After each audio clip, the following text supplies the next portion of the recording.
Welcome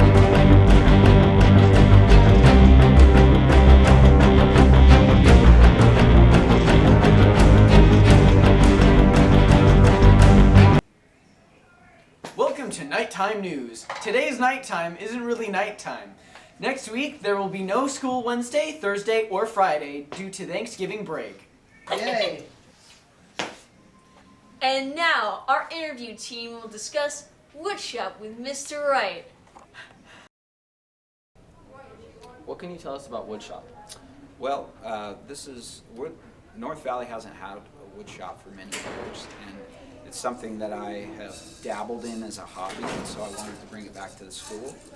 And so we have brought a bunch of equipment up from Fleming, and we're still working on getting some of it set up. But my goal is that students come up with projects that they want to create, and then I help them learn the skills they need to do it. What's your favorite thing about teaching? My favorite thing about teaching is to help. I like helping students discover something they're passionate about. And so teaching math, not a lot are passionate about math, but I like helping people understand something that they didn't before and improve. What is the biggest project in the workshop right now?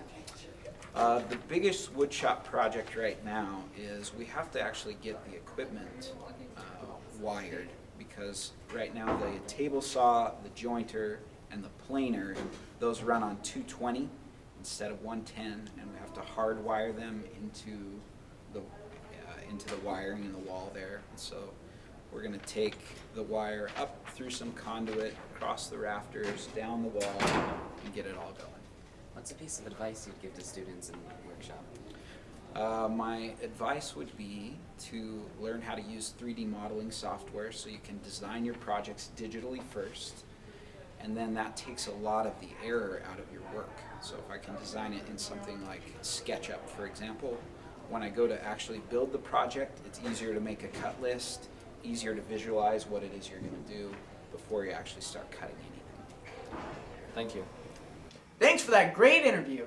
Lastly, we have some of our favorite clips from fall sports. Have a great weekend and a wonderful Thanksgiving.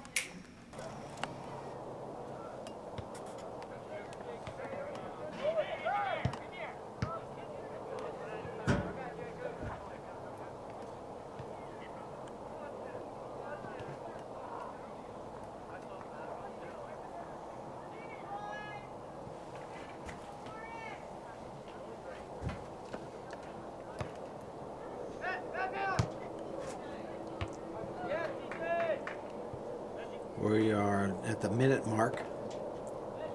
Knights up 8-0 against KU.